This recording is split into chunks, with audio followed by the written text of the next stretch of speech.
Okay, I think I might actually be losing my mind. We have been in lockdown for a few months, and now we're maybe half out of lockdown here in the UK. It's very unclear, and we're sort of waiting to see if things get better or things get worse, and it's kind of a stressful time to be in. But I was due to start a new job during the lockdown. So obviously, I got the job before the lockdown, but I've been in a new full-time position doing the techie thing, and it would have been kind of it would have been the stable job in the industry that I was sort of been looking for a very long time, because I'm so sick of freelance shit, and I don't care if I have to drop down the ladder a bit in order to get a steady paycheck. Fine with it. But that was that job, and that was due to start the week that lockdown started. And then they had to close because no one's doing any filming. No TV shows or movies or whatever are actually doing any filming. So they didn't have any work. So they didn't need to be some rando on the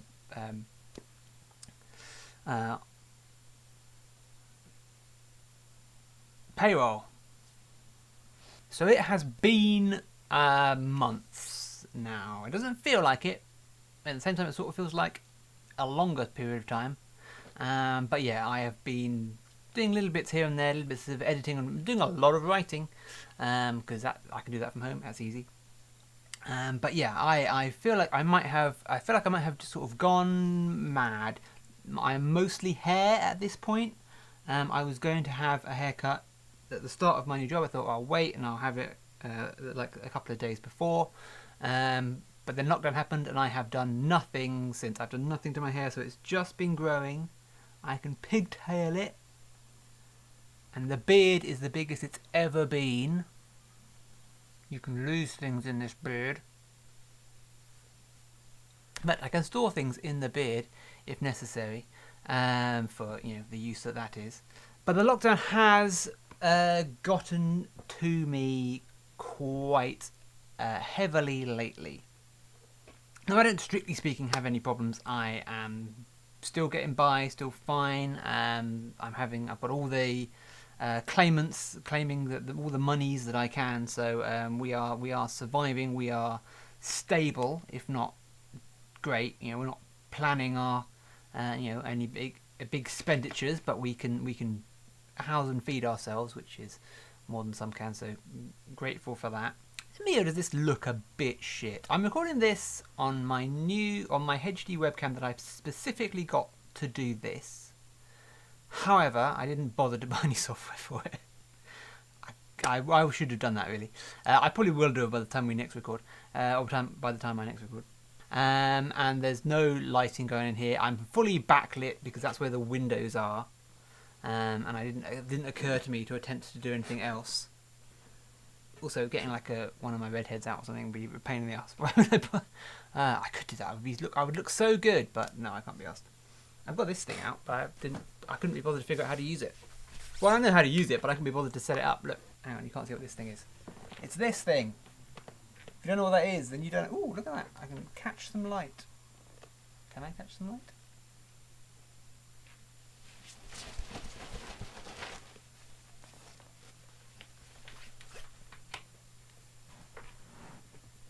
I'm toplit.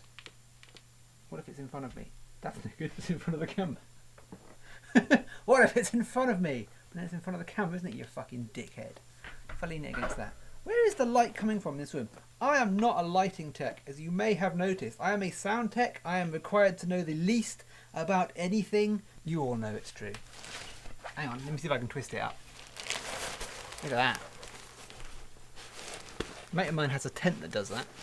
Like a little one-man tent that just pops down like that, and then BAM! Whoops. I saw a first AD smack himself in the nuts with one of these when it popped out once. Just popped out and just unfolded right into the first AD's balls. Fun times. So anyway, yes, I was expecting to be a lot more hands-on the job, kind of learning the ins and outs of this new company and everything else. Before now, in fact, over the last couple of months, and then not sure once they get up and running again, and they get back into a good flow, and their staff coming on, they're fully staffed and everything's back to a normal. They have said that they're happy for me to come back on. They have hired me, so I'll be back on then. But who knows how long that will take? We could be several months. Could be till the end of the year before we're really through this thing. We just don't know at this point. But my YouTube channel did sort of die out. I'm just going to test this camera. I wonder if I can do a better job. I'm going to record myself recording myself.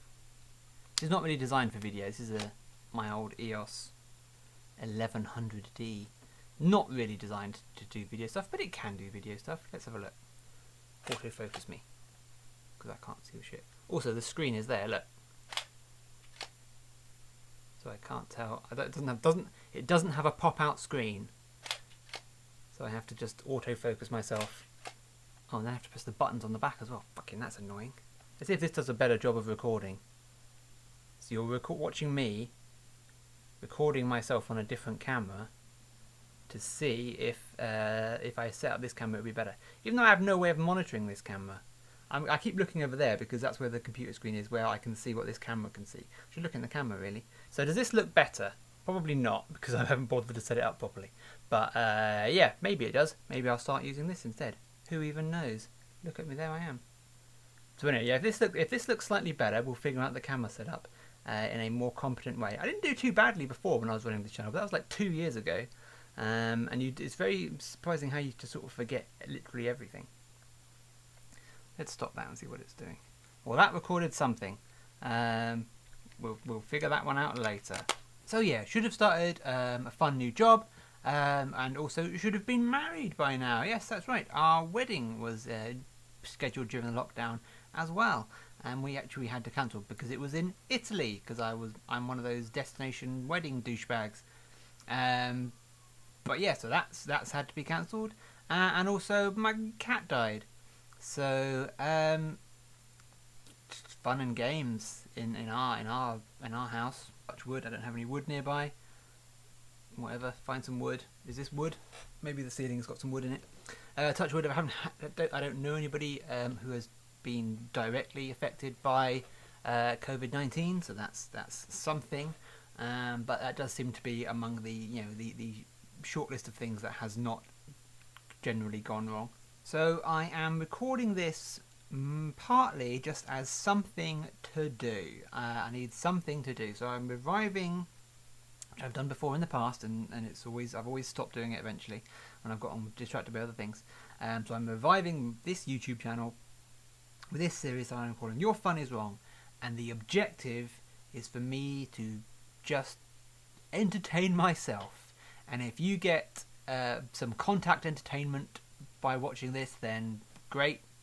But that's not the objective. I'm just trying to entertain myself, keep myself sane. This is a little recording and editing task. I'm going to try, my objective for this specific thing is to try and make this less shit. So I'm going to try and sort out the lighting. I feel like I'm way out of focus for some reason. I will figure that out if that will help, and I will figure out some sort of lighting, because I am weirdly in the corner, like all the windows are behind me, but there's nowhere else to put the computer. That's going to be a thing for me to figure. That's going to be a project for me to make this look good. Not this. This will always look just like a hairy mess, but make the video itself look good. I have a squeaky kitten in the back. I'm going to let her in. I'm going to keep recording and let her in. This is our kitten. This is our kitten. She doesn't like being held. She gets very antsy being held. She likes to sit next to you, but she's not so big on being picked up. Little carrier. This is the first episode of this series, which is basically just me explaining what the hell I'm doing. Next episode we're going to be recording later this week. I'm going to be with some friends, with my brother who's a graphic designer and a friend of mine who's an animator, and does CGI and stuff. So we're going to try and see if we can knock up some opening titles. Oh my gosh, what are you mooping about now? But anyway, I haven't been just going completely mad. I have been doing other things you're not done. So I've been writing a lot. I've written 5 episodes of a new show that I've just kind of mulling out in my brain for a while, so that's pretty good. I've been working a little bit on my novel and a little bit on other scripty projects. Nothing like commissioned or anything, just things for my own entertainment. I guess the primary thing I've been doing during lockdown though is that I don't know if I talked about this on my channel before, but I have become the London rep for a game called Blood on the Clock Tower. Blood and the Clock Tower is a social deduction game in the werewolf style, of like day and night phases, and there's one player is secretly a demon who's trying to kill all the other players, and everybody else has powers and characters that they're trying to. Everyone else has a character and a power that they're trying to use to hunt out who the demon is. The game kickstarted, I want to say, in 2018. Well, it might have finished last year. And now it's coming up to production. It's been delayed a few times, then delayed again because of the virus and everything. So it is coming out soon. But I've got a copy. Let me grab it.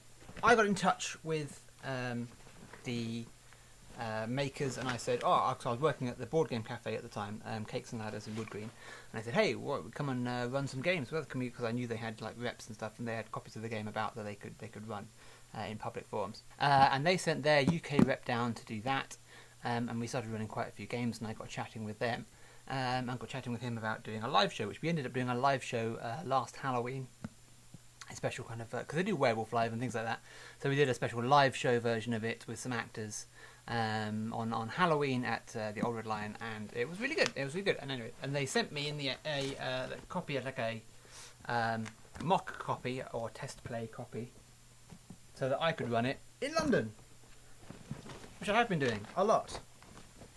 But obviously, a social game about a group of people getting together and hanging out and chatting doesn't work anymore. So I made a server on Discord for it's called Blood and the Clock Tower London, because that's the Facebook page that I manage as well. And then I've just been running games, and I've modified a thingy on Roll20 so that we could run it through there. And we've just been running games like crazy, running crazy amounts of those games. I've probably run 100 plus of that game. Since the lockdown, because we're doing it 2-3 times a week, several sessions at a time, probably more than that sometimes. But yeah, it's been running that a lot, and that's been a big chunk of my lockdown sanity has been put into keeping that running and getting that going. And amazingly, that group who kind of came together and by osmosis, is osmosis by contact, as it happens, I have been keeping other people sane as well. So I've been helping other people to remain sane during the lockdown with keeping the social interaction up. So we've actually been quite social during lockdown, just very online. So with the several D&D games that I play or run, and then Blood and the Clock Tower running at least twice a week. And that group got together collectively to thank me, and they pulled together and they bought me a PlayStation 4, which was fantastic and amazing of them. So now I have, in addition to help me escape through the lockdown, I have a PlayStation 4 and a bunch of games, because I'm way behind on my video gaming world. I've been playing. I've just been playing Skyrim basically, but now I've got all these newish. I've finally played The Last of Us, the first one. Crazy. So I finally get up to date with video games, and I can play a whole bunch of new gen stuff that just passed me by. I also just had a birthday. I just turned 35 like an old person, and I got this, the Arkham Horror card game, which is a 2-player game. Unless you have multiple copies. You need multiple copies to be more players. I haven't played it yet, but me and Kaylee are probably going to play that. Little 2 players. Fight against Cthulhu or save Arkham or whatever it is we're trying to do. So that's going to be cool. So that's what I've been doing. Now, I've been thinking about doing this for a couple of weeks, YouTube thing, but I keep thinking that maybe I'll start work. I don't know. So now I'm going to do this YouTube thing, which is just going to be just me trying to stay with entertainment. So trying to entertain myself, and I've tested a couple of ideas. One thing we tested was we played Fiasco. I played Fiasco with a couple of friends of mine, which is a role-playing game, but it's not like orcs and goblins and strength and punching and kicking. It's a game where you're collectively telling a story. Collectively, you're essentially trying to create a movie, in a kind of a Coen Brothers-y kind of movie. And we were in 1917 New York was the script that we chose. I'll put links in the description. There's all these resources that you can play Fiasco online. So that was a lot of fun. I'll put a clip to that now. But yeah, we're trying to figure out. So we're the gang trying to figure out how we're going to shut down Callum Moving Picture Studios so that we could dig up the floorboards and get all of the like some local gangster's treasure that supposedly is down there, or like his Perfect. like ill-gotten gains. No, Georgie. Look, I was talking to Callum, and Callum was talking to me, and then we kind of got sidetracked. What are we doing again? Yeah, we were kind of thinking that maybe a tree. Oh, a tree. A tree. If A we tree plant for what? if we plant a tree in the studio, then it'll get too big, and they'll have to shut the studio down. Oh, Because a tree can't fit inside a studio, but a sapling can, and then it gets too big, and we have to set the. Yeah, I don't know a huge Perfect. amount about trees, but I'm pretty sure they take a long time to grow. we did think that was be a contingency problem. Yeah. But we're patient, right, boss? Yeah. Yeah. Yeah, Yeah. yeah. Yeah. That might be a bit too patient. Yeah. I mean, I'm not saying like let's set fire to the place and just go crazy the other direction. Oh, we're not thinking No, that. that was okay. that was a vague thought, but that's kind of quite extreme. I know a guy who has matches. I have matches. Why What, matches aren't hard to get? what are we waiting for? Let's do it. So we recorded that, the whole thing. It's about 2.5 hours. Maybe it'll come up in here. I don't know. I haven't had a chance to watch it fully back yet. But but that might be something that becomes a thing as well. I might try and do that some more on the channel because that was a lot of fun. And I'll have other people on to talk to about the fun things they're attempting to keep themselves sane, and suggestions, and we'll try and do little things here and there, and just figure some stuff out really. I'm just trying to do a YouTube thing to help myself and possibly others stay sane. So keep an eye out for the next episode, which will be with my brother Liam and a friend of mine, David Novis, who does a lot of animation work. He's recently worked on Cats, the movie. So we're going to try and muddle together to create an intro sequence for this show. Is this a show? I don't know. How does YouTube work? But otherwise, I just needed to do something. That's the end of that sentence. I just needed to do something. I don't know. I will figure something out. But I've set myself that goal now, because if I didn't record this with its possibly very dodgy look, if I didn't record this and force myself to set myself a goal, I wouldn't bloody do it. I would just chill out and eat cake and these jalapeno pretzels I've become obsessed with. And I would just kind of do that and just kind of vegetate and go mad. So hopefully I don't vegetate and go mad, but we will soon find out. If you are going mad in the lockdown, trying to desperately find something to do, and hopefully over the next few weeks I will be able to make some suggestions, or maybe just jump on and just do something with me. We'll run some more games of Fiasco or something. We'll do something to keep our brains going. I'll run a writer's workshop. I'll do anything. A little writer's room where we just figure out something. I don't know what, but I'm going to attempt things to stave off the lockdown blues. Hopefully we're slowly coming out of lockdown now. Yes, it'll be optimistic that the lockdown is kind of coming to an end, and we're not all gonna go into post-apocalyptic wasteland. Or maybe America probably still will, but the rest of us might be alright. So we'll see how that goes. If we do come out of lockdown, then I won't do this show anymore, so screw you, this will be a one-off. But yeah, otherwise I will see you next time. Thank you for watching, if indeed you bothered to. It's very much appreciated. I'm just treating you as some kind of therapy blanket. Is that a blanket? Is that a thing that they do? Like a puppet, like a therapy puppet, like you would talk to a puppet. I'm just going to talk to this camera, and it's going to make me feel like a real person. Is that how it works? But cool. There we are. Thanks for watching. The end.